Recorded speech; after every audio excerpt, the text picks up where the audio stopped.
Hey friends, and welcome back to Imagine with Royce. If you're new here, hello and welcome. My name is Royce. I'm a painter, sculptor, and a collector. Today's episode is going to be all about the salary that I received as a Disneyland artisan.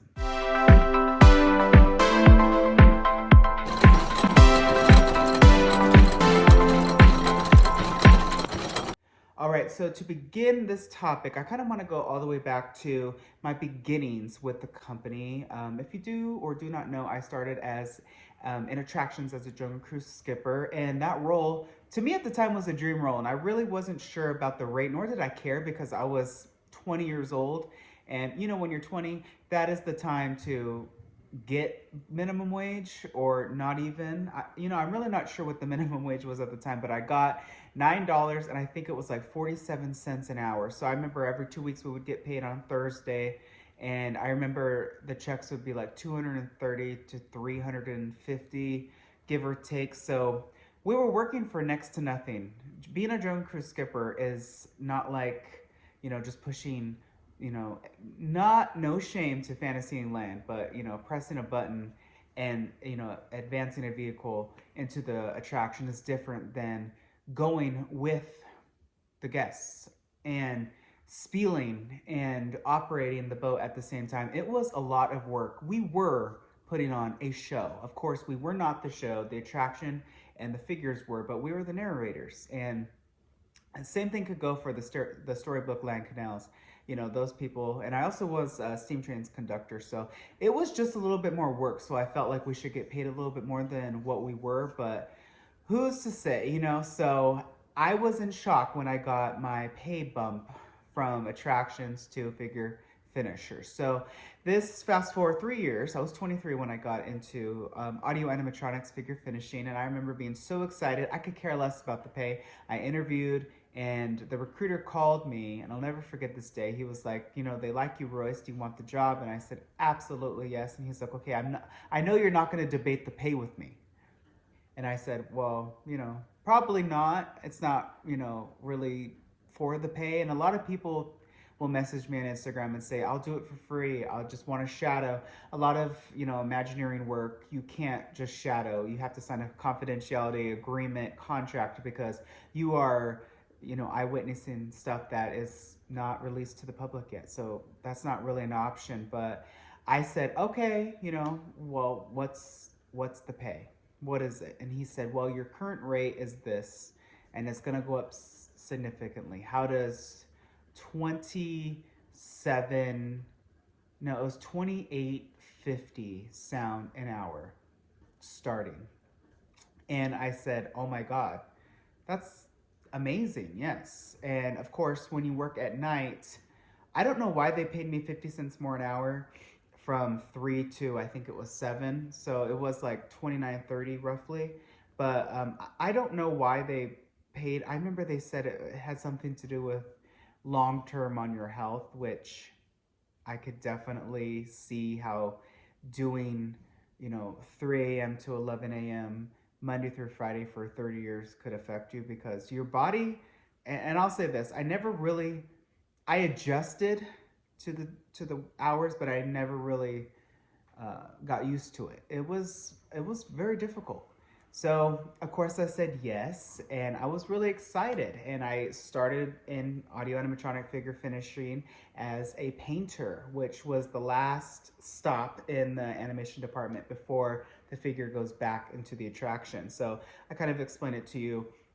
When a figure comes out of the attraction, first and foremost, it goes into the mechanics department, and they kind of strip off the skin, the fur, the shell, and get into the core skeletal components and the mechanical mechanisms of the figures. And then they are kind of tested and adjusted, and then it moves on to the plastiers, where they kind of refer and redress at that point as well. And wig as well goes back on, and then it comes to us where we are the last people. So for instance, if it's a pirate, not only will we paint it, but we'll also distress those clothes if need be. And then a lot of times we would distress it in the attraction because the show lighting in Pirates was so different than in the shop. But yeah, that was the role. The people that I worked with around me, definitely and certainly made a lot more. So, if this is something that interests you, definitely it's a job that pays very well, but you also have a lot of responsibility and a lot of work. So be prepared for that. Um, and then Imagineering. So Imagineers make a wide range of salary. I mean, it depends on your role. I mean, somebody that's an associate is not going to make the same as somebody that's a principal. So, what's a principal, for example? Well, let's see. Let's choose landscapes. So, back in the era that I worked, there was a landscape designer principal. So I'm not gonna give any names, but she was like responsible for the landscape of Disneyland. So her word was the final word.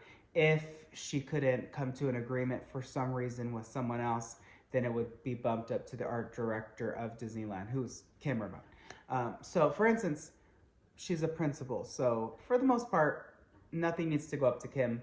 She's got it under control. And now she has an associate, and that associate works under her. So there's a huge pay gap in between those two. So it depends on your role. You have to put in the time. A lot of people today want to just soar all the way up to art director without doing the time. So I always tell people that want to be a Disney artist, it doesn't matter where it is, you, at least for me, I found it beneficial to work in the parks first and then work my way up. However, not every story is the same. So you could go work somewhere else and then get just as much of experience and then get hired. I will say that there is an internal posting at the Disneyland Resort. So before it goes out to the public, current cast members get first dibs on those really good roles. And it's only if they can't fill them, or I think it's like the last 30 days, then it goes out to like the general public. So the position I applied for was an internal posting.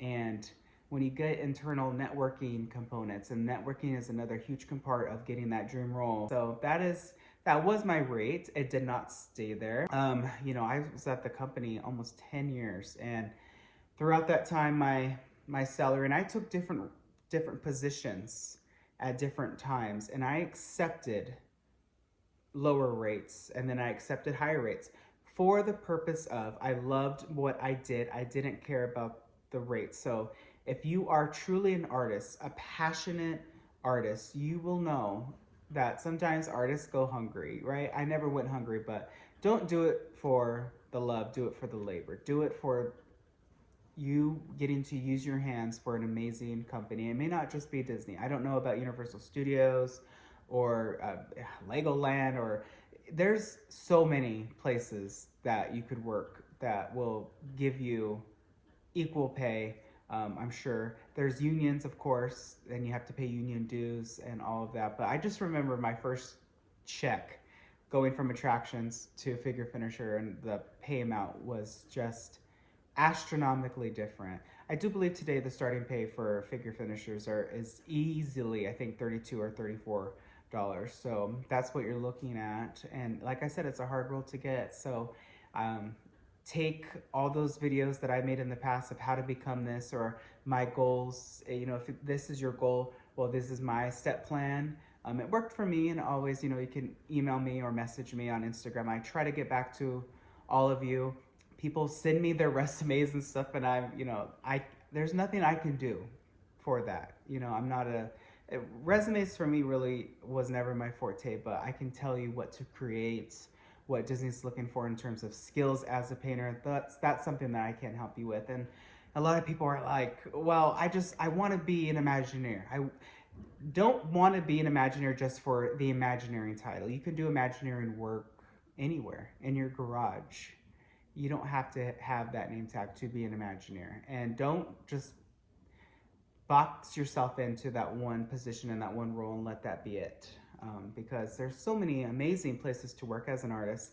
Definitely take a look at the pay and fight for yourself if you feel like you're worth more and you have the experience. Remember, when I went from attractions to figure finisher, I had the skill, but I didn't have the experience. So I really couldn't debate salaries, but boy, oh boy, later on in life, you can. So that is what I got paid as a Disneyland artisan. If you like these sort of videos, let me know. Hit subscribe and ring that bell icon. That way you're notified whenever I upload a new video.